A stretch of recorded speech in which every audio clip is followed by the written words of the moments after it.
Hello, festival fans and event industry insiders. Welcome back to the Event Explorer podcast. This is the podcast to hear the inside stories and the trials and tribulations of the world's best events directly from the people making them happen. Today's episode will take us to Chicago, Illinois, to talk with Phillip Bahar of the Chicago Humanities Festival. This event has made a giant impact on the field of humanities. Their festival is one of the first of its type, and it's inspired the creation of many more festivals across the country. Chicago Humanities hosts the brightest and most relevant minds from literature, journalism, philosophy, art, and beyond for conversations and performances across the city of Chicago. Their guests are drawn from the headlines of the most prestigious publications and bestsellers lists, and they give these authors and artists a space to explore and express their views in front of live audiences.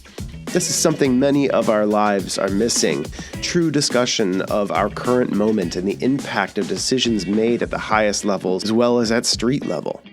Phillip does a fantastic job at curating voices from diverse perspectives from his city and around the world for this purpose. This is an awesome conversation that I hope inspires you to check out the festival in person in Chicago or on their YouTube channel. If you enjoy the episode, please share this with friends you may think would enjoy it and ask them to subscribe too. As our fan base grows, it helps us draw bigger and bigger guests, and today is a great example of that. Let's head to Chicago, to the Chicago Humanities Festival.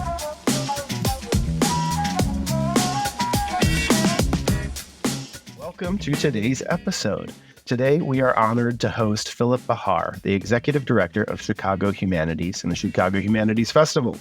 Phillip has carved a remarkable path through the cultural sector, from working with the Walker Art Center to leading one of Chicago's most vibrant platforms for ideas and exploration. Phillip, it's fantastic to have you with us to delve into your journey and your work and really talk about what the Chicago Humanities Festival is providing to your local city and also to the world through all of the great content that you're providing. So, without further ado, welcome. Well, thank you for having me. I'm really happy to be here. Sure. Chicago is obviously, a word that's synonymous with a lot of different sports teams. There's wonderful museums, wonderful tourist attractions. And as we dig into it, there's a huge humanities history as well. Famous writers, there's big theater scene through Steppenwolf and the Goodman and lots of different places where humanities are featured and really are a cultural touchstone of the community. Can you tell me, so then how did the festival come about? How did the festival how was it born out of the great humanities that are already alive in Chicago? Well, actually, your question actually sets up my answer, which is we were founded 35 years ago. This fall will be our 35th fall year. And it was really created to bring together the remarkable resources of Chicago on a single platform for the audience. So as you mentioned, we have great theater, we have great dance, we have great museums, and we have a remarkable array of higher educational institutions, colleges, universities, etc.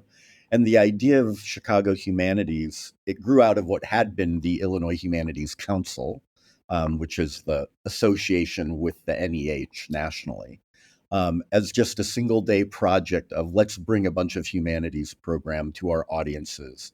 And that first year we partnered with Lyric and the Art Institute of Chicago and a few other music organizations. And today we present about 100 programs a year in two different festivals, a spring festival and a fall festival. And we do, pretty much programs 9 months out of the year. That's incredible. And you mentioned that even in the first year, you were at a diverse array of venues. Was that something that you wanted to include in the festival? Was there some motivation to kind of show off these local locations as well as part of the festival? It was very much about how can we get people into new venues that they might not normally visit. So you might be an art lover, but you might not go to theaters. You might be, at a university, but you might not go to another venue. So the idea was that we would circulate around the city and we would partner with a variety of institutions. So we work with about 30, 35 different partners every single year. Some of those are venues, some of those are programmatic partners, some of those are partners who have content that we want to kind of put on our stage.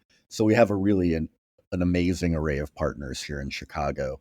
And, there are only so many cities, I think, that an idea like the Humanities Festival might be vibrant, and Chicago is certainly one of those cities. What were some of the early reaction to this? Those first years went really well, and it grew incredibly quickly in those first 5 years to Mhm. the point where the budget became as large as its host institution. And we decided it should be two different institutions, one really focusing on public humanities and kind of the festival environment, and the other one focusing more on community based and National Endowment for Humanities funded projects. That's fantastic. So the event has now created this kind of institutional element that is educating, I would think, children and probably the broader community throughout the year. Yeah, absolutely. And when we were founded 35 years ago, I mean, we were the first humanities festival in the country. There were not things like this before. There were some literary festivals and arts festivals that were much longer than us. But in terms of like a broad based humanities approach, we were the first. And we've spawned now, half a dozen other organizations around the country. So Phoenix through ASU has a humanities festival every year. Pittsburgh has a humanities festival now, and all in Cincinnati. All of these kind of came out of universities. It was a way for universities to connect their content with kind of a broader community. And what we did was really kind of put a net around all of these ideas and try to scoop them up and curate seasons and curate years that allow you to really understand the zeitgeist of what's going on in the ideas festival or in the ideas space or in the cultural space every year. So often you'll come to a Chicago Humanities program and, 3 years later, that person wins the Pulitzer Prize. Or you come to a humanities program and a month later, that person is, highly visible on a national stage because of something they were working on. So we really do also try to identify, unique, distinctive voices early and share them as broadly as we can. What have been some of these successes over your tenure at the Chicago Humanities Festival that you're kind of proud of there? There's so many. I did the math the other day. I've been here. I've had over 1,000 programs occur while I was at this institution. But I'll start at the very beginning. Our very first program was a program with Arthur Miller, and it sold out the Symphony Center, which is where the Chicago Symphony Orchestra is. So like that was a pretty good way to start a festival and a pretty good way to start an institution's history. But every year we have just a remarkable array of artists and authors, journalists, policymakers, performers. Some that stand out just personally. I've been a longtime Patti Smith fan, both from her music, her poetry, and certainly her nonfiction writing. So I have many fond memories of Patti Smith singing to our audiences and our audiences being right there singing back with her. Um, we had a really beautiful program just a few weeks ago with the gender studies academic Judith Butler, who was really the first person to identify gender as something different than sex. And obviously, gender identity is such a central part of the conversation that's going on today. And we had this amazing crowd. She was being interviewed by Masha Gessen, who's a New Yorker journalist and also a trans activist. Um, and this audience was filled with children, not children, but teenagers, parents, people who are clearly going on their own kind of journeys in terms of their gender. And as we were leaving, a number of us on staff were looking around and like, that you were having an impact on your audiences when you have kind of an iconic person talking about this stuff in a way that's totally accessible to the general public and who is also always a little bit ahead of where the norm is. So they could tell us, what are some of the challenges that we see coming along, whether it's government related, whether it's socially related, et cetera. That and tell me a little bit about the mission as well. And I know that that topic and the idea of kind of promoting diverse voices is important, and is in your mission. How do you seek out those voices and promote them? And what have been some of these successful additional successes, including the great program you just had? Well, we're in Chicago, which is effectively, a third kind of African American, Latin and white. I mean, obviously there are a variety of others mixed in there, but there are three prominent kind of ethnic groups here. And to be in Chicago and to say you're Chicago Humanities and you're doing a festival for the city, we want to make sure that we really are reflecting the broadest part of the city as possible. So, I mean, in terms of who we put on the stage, we really do try to identify voices who are relevant today. Because one of the things about the arts and humanities is, one, everybody enjoys them and everybody engages with them. Most people don't actually know that they enjoy them and they're engaging with them, right? Like a lot of people love theater, they love music, they love going to their church or synagogue or mosque and singing with a choir, things like that. Um, so there's humanities in their day every day. But when you say, "Oh, what are your favorite humanities?" most people don't really think about it. And one of the things we really try to do is elevate, like, these are the humanities. These are the things that are bringing value, ideas, helping you see your world differently, helping you understand yourself and your community and your family in new ways. The real power of the humanities is that it gives you a glimpse into the lives of other people also. So you can understand, you can become more empathetic, you can be more sympathetic. So especially for a democracy, it's vital for the humanities to be vibrant and active, because so much of the humanities are about sharing personal expressions that reflect who you are, whatever category you're talking about, and that help other people, understand the world in a similar. That's amazing. Yeah, I'm wondering about, obviously you have people kind of speaking for themselves, and then I see you're also kind of hosting conversations, right? And the audience can interact. How do you structure those conversations so that new organic content is coming out from this, and these conversations are really reflecting the voices of the communities? Yeah. Part of it is, one, who are we putting on this? Like, if you're thinking like building a festival, which we were talking about a little bit in the green room, as you're building a festival, it's, who are the people or the ideas that you want to focus on? Where can or should you place those within your community based on the size of a venue, a location of a venue, the history of a neighborhood? We do a lot of programming in neighborhoods around Chicago. And then it's, who do you put that person in conversation with? Because that will allow, that can create a kind of friction that allows new elements of the individual's thoughts to be revealed during a conversation. Um, and then ultimately, we do have Q&As for almost all of our programs. Some of those are live Q&As with a past mic. Some of them are send questions in advance. Some of them are text questions, depending on what the event is. And what's really beautiful about our Chicago Humanities audience is some of the very best questions come up from our audiences, because they're hyper, they're voracious consumers of content.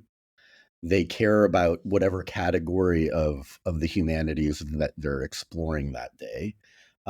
So they bring a wealth of knowledge into the room with them that then can have a presence with the rest of that community.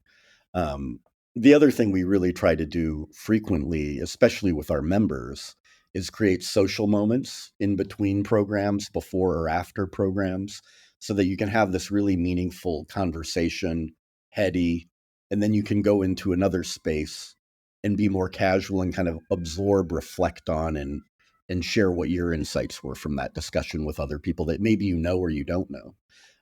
We just had a full day of programming this last Saturday, and we had a member kind of luncheon in the middle.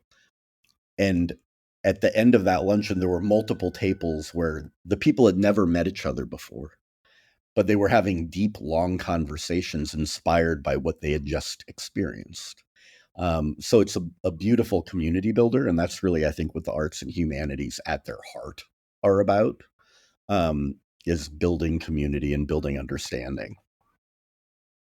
But it requires, and something I think we don't um, do enough is it requires creating a space for that, and that's what the festival is doing.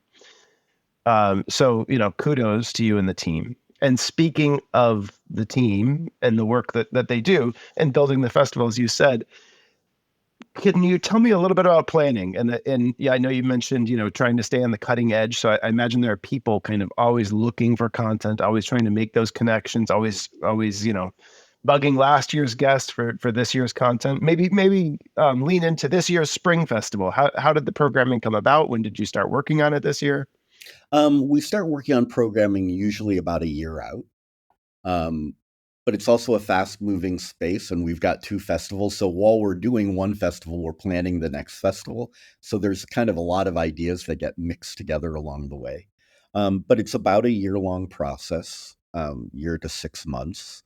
And, we start looking around to see, who are some of the big, the novelists who are coming out with new work, who are the people who are coming out with new nonfiction work. So that's one place that we start.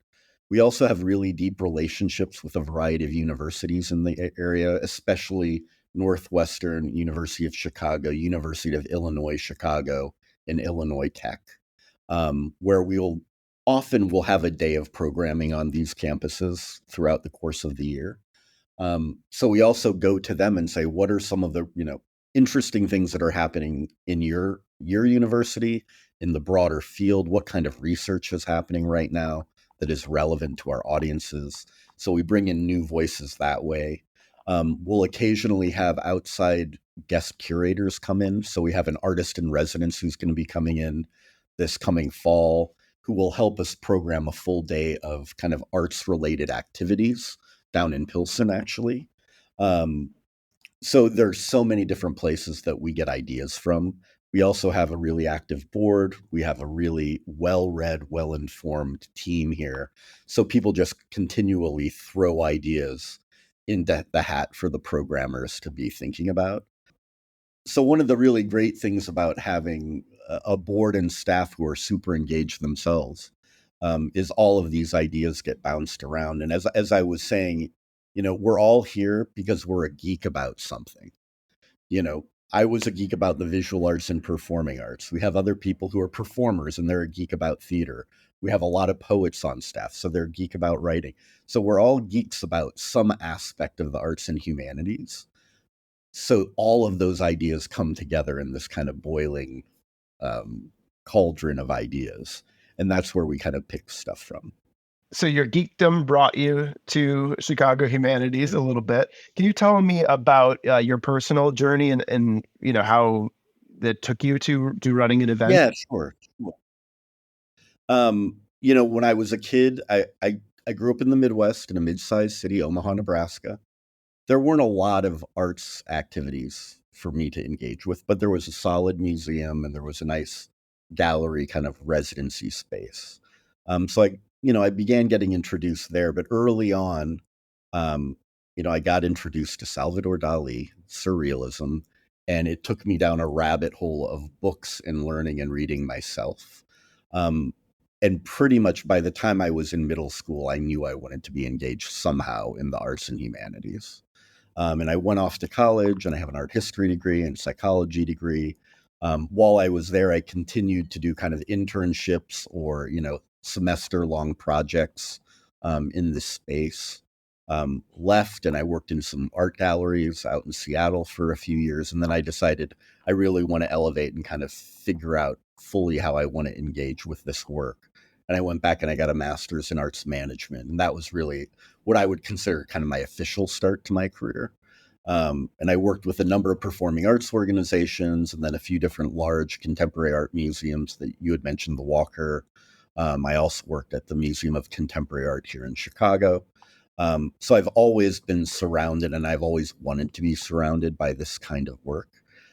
Partially, I think, driven by the fact that it inspired me and it helped me understand myself so much better. But I also knew that I was not an artist myself. So how could I build a life that allowed me to be surrounded by those things that inspire me and inform me, and help those people who are doing that do it better? I imagine too, there's a diverse staff supporting you, and how have they contributed, or how do they continue to kind of surprise you with the content that they're bringing in and bringing diverse perspectives?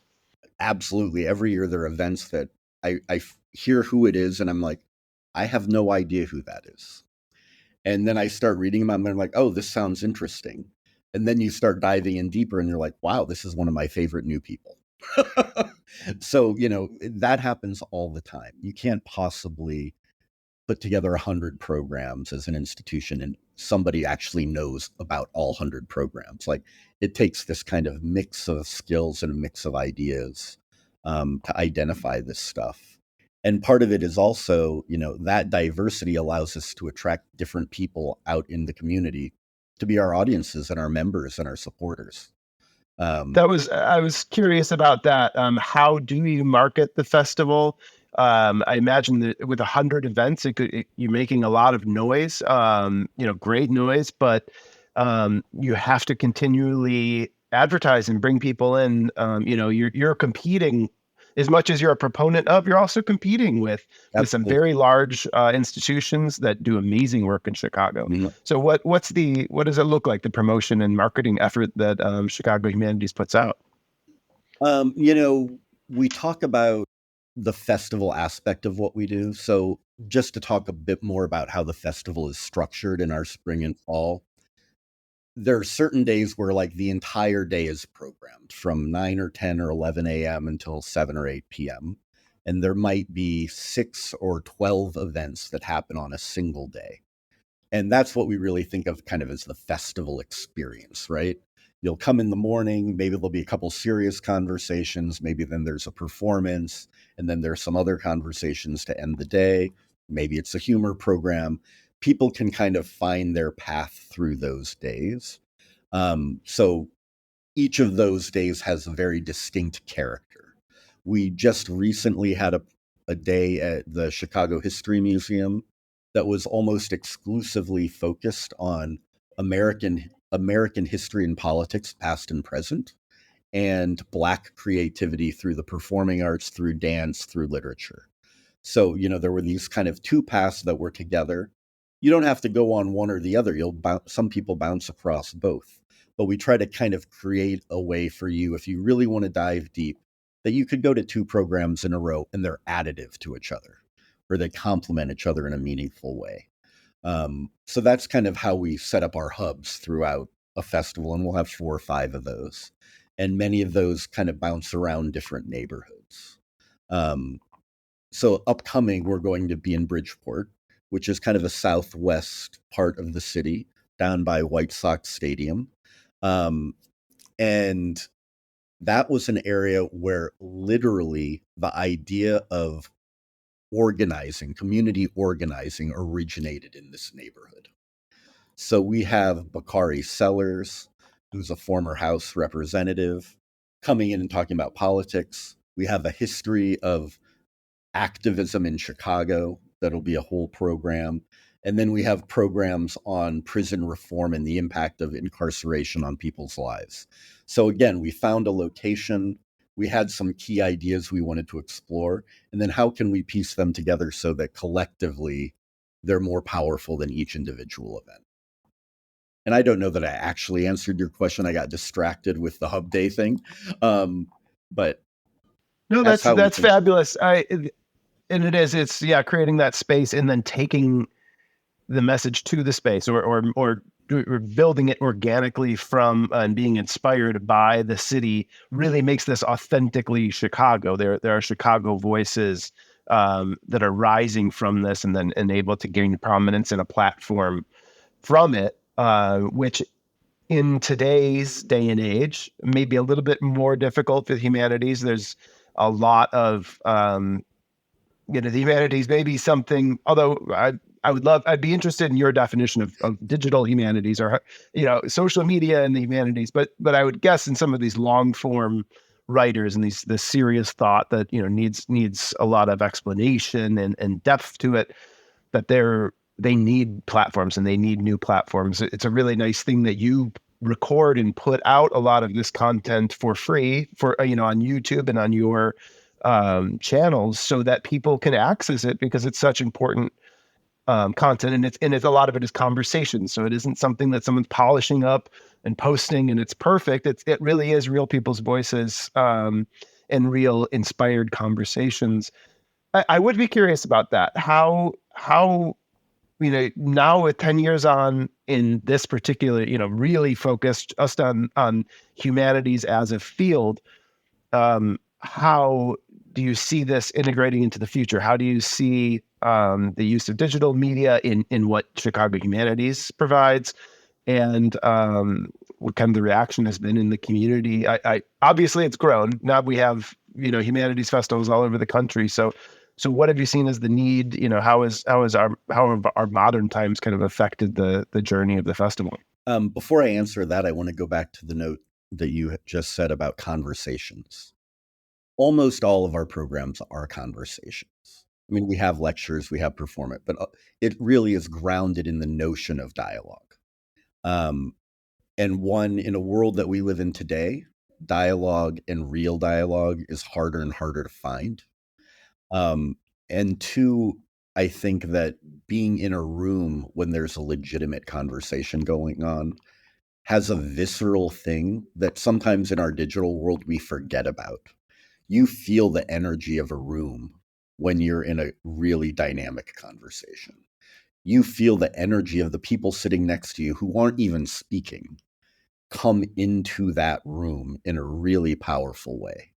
Every once in a while you'll hear kind of the snap, or you'll hear the or you'll hear, people kind of responding back, however that is, a sigh or a noise. Like, you can feel that energy. And there is something so kind of universal about that, and also so inspiring about being in a room of other people who may not agree with you, but they care about exploring the ideas, and they care about, like, honest dialogue and honest, not confrontational back and forth, point counterpoint, but like, let's have a conversation, and then let's really get to understanding, why are these differences here? What does it mean that we have these differences of opinion about whatever it might be?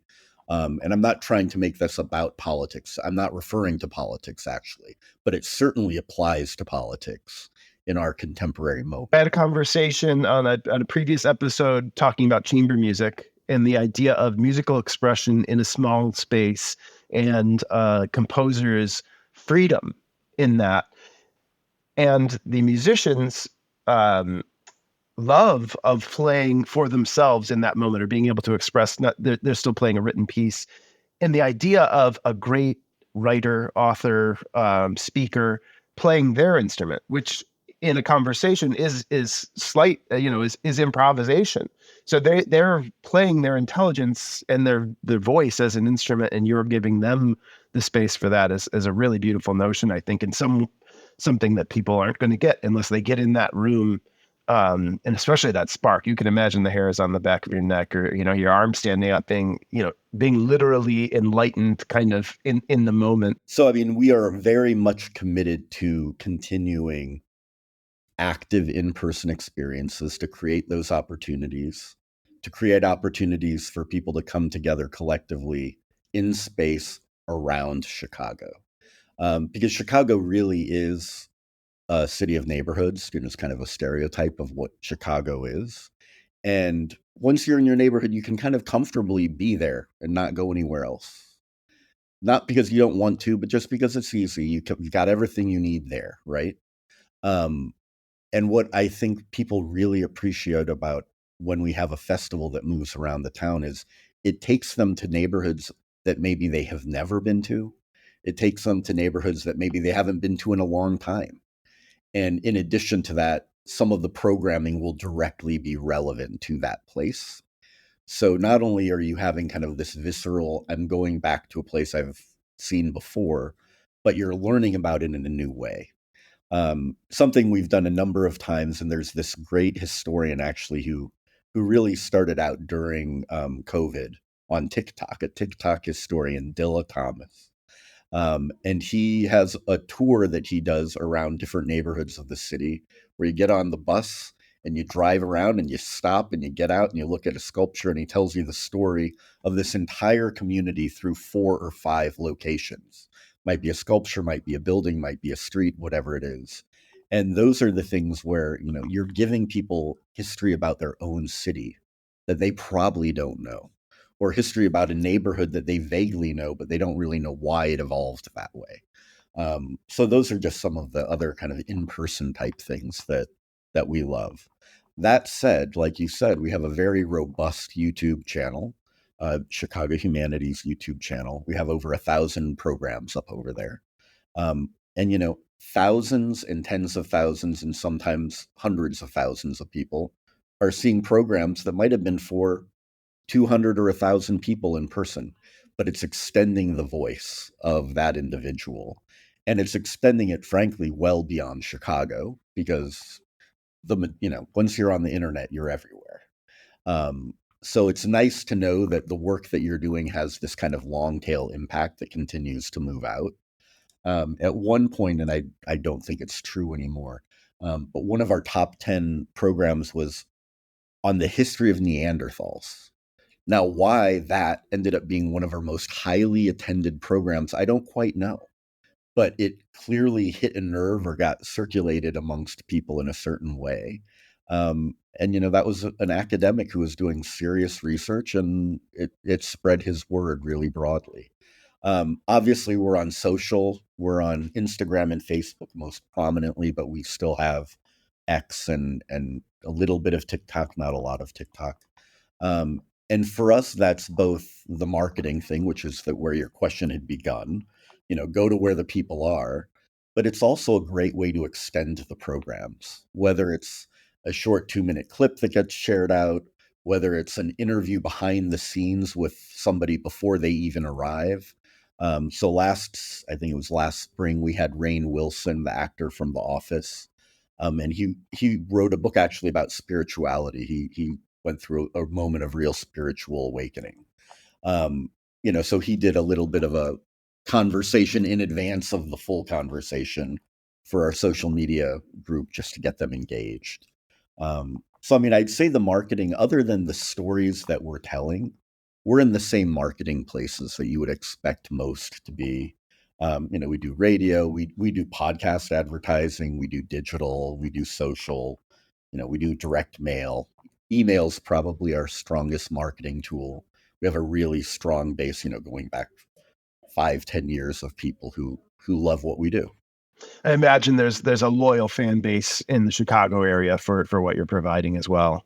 Yeah, and I mean, what the other thing that's really beautiful about Chicago Humanities is, our members and our regular visitors, they wait for us to tell them what's coming next, right? They know it's coming in the spring, they know it's coming in the fall. But every year, half of our audience, they've never been to one of our events. But they love the pianist Brad Maldau, or they love the journalist, Frank Bruni, or they wanted to hear Stacey Abrams speak. And they heard about it through those other channels that are in their world that I like Stacey Abrams and I want to hear what she has to say in person. And then they become part of our community, at least for that night. And hopefully then we convince them to keep coming back. Excellent.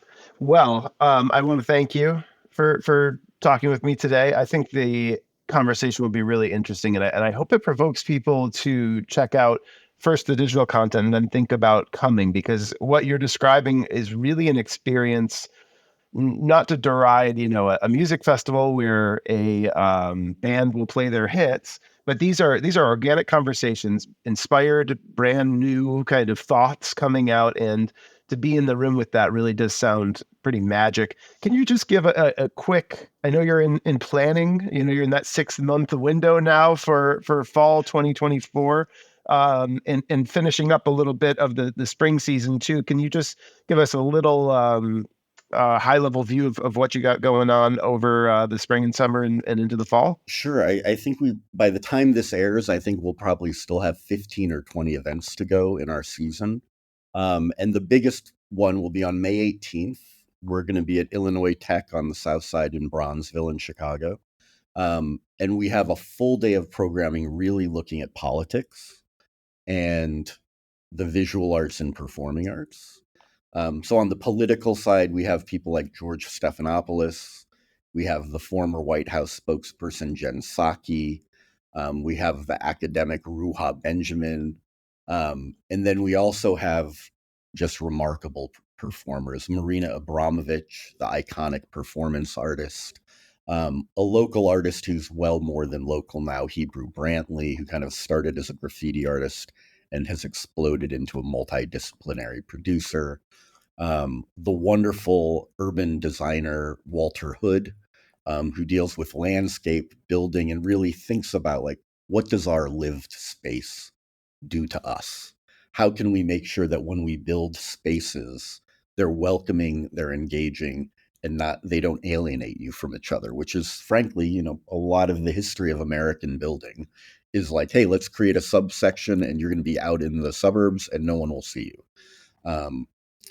Miranda July, the great filmmaker and novelist, will be joining us. And then back on the political side, we have Doris Kearns Goodwin, the Pulitzer Prize winning historian, talking about 1960s activism and what it might tell us about what's going on today and what we can learn from it today. And, frankly, especially this week that you and I are talking, there have been an incredible number of, activities on university campuses and in the streets, and certainly go back 4 years during the Black Lives Matter when that first began. And, so she's got this historic perspective on it that will help us better understand, how do we make sure that we're effective when we're doing it? And then when does it not work? And Incredible. so much more. See, you are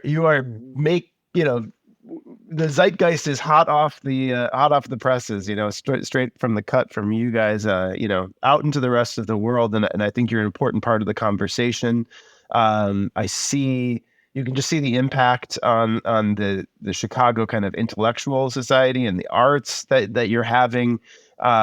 And the idea that it's this mix of programming that you can go see a conversation between kind of two political giants, and then see a piece that is a very personal, artistic expression through dance or through music. I can just imagine the day, that diverse day, including the conversations you're having between the pieces, over coffee, through meals, through the organized conversations that you're having, is a truly unique experience. It's one that's authentically Chicago. It's one that kind of makes in the American kind of intellectual conversation better. You're one of those institutions, and I think you're a big part of that in creating that environment for that to happen. So kudos to you and your team. Amazing work you're doing. I will be in Chicago in the fall now because I'm just so interested. And it's a new world to me a little bit. I'm a New Yorker reader, an NPR listener. I think I'm kind of savvy here, but the idea you're of our sweet spot right there. excellent. But the idea of seeing this live is I just never even knew where to access it, kind of. So I'm really happy to help promote what you're doing. And you can't access it at a single institution in many other places.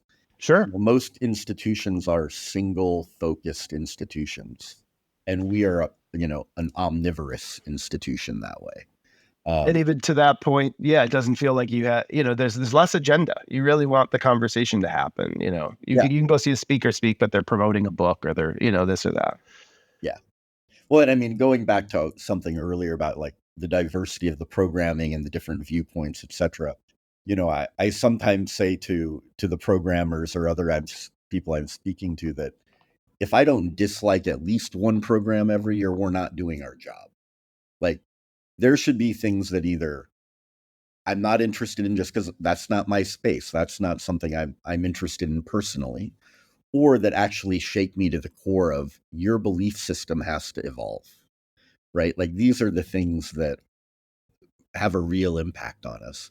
And as a staff, we actually just went through an exercise today, talking about how the arts and humanities first entered our lives, and then talking about moments when we saw it have an impact on other people. And, one of the things about the arts and humanities is you make dramatic changes in people, but you don't know about them. You don't see them fully, and it comes through in the anecdotes. So, I'll give you an example. A few years ago, we had this fantastic academic, Matthew Desmond from Princeton. I think he was at Harvard at that time. He's an anthropologist, and he went and he lived in Wisconsin, in Milwaukee for a couple of years, just around people who were being evicted, to understand what the life of someone who is being evicted is like, and to tell the whole perspective, from the property owner to the person evicted to the social services person they work with to the courthouse. And that program, the long and short of it is, he says, people don't get evicted because they're poor. People become poor because they were evicted. And it was like this flip that made me totally understand an issue in a new way. I found out then that somebody who's a regular attendee, their daughter was in the audience. They were about to go to law school, and that single program sent them down on a path of going into housing rights law. And they just got their first job in housing rights law this year. And that was from this single experience that opened them in a way that they weren't ready for, they weren't looking for, and it just happened.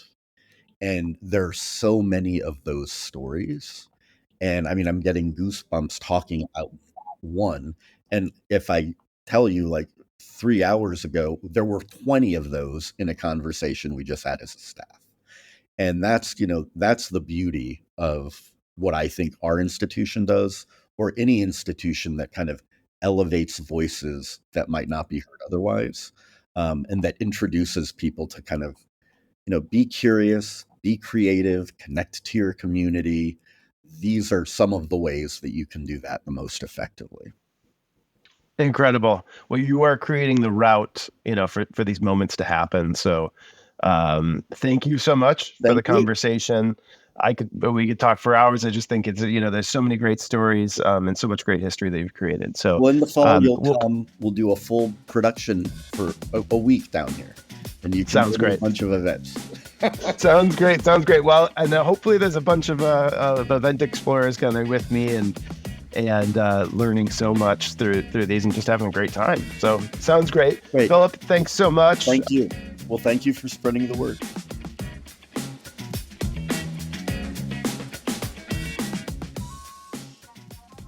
All right. Thanks again to Phillip and the team at Chicago Humanities for getting together for this great conversation.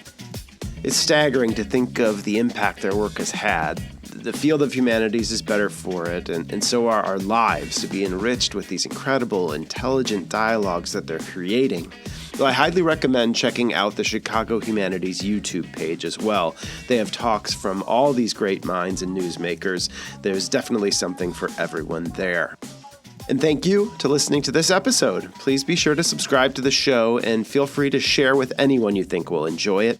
The more you share, the farther we can explore. We have some great guests coming up. From nationally renowned summer celebrations, leaders from major festival production companies, music festival founders, and much, much more. So, until next time, thanks for joining us and happy exploring.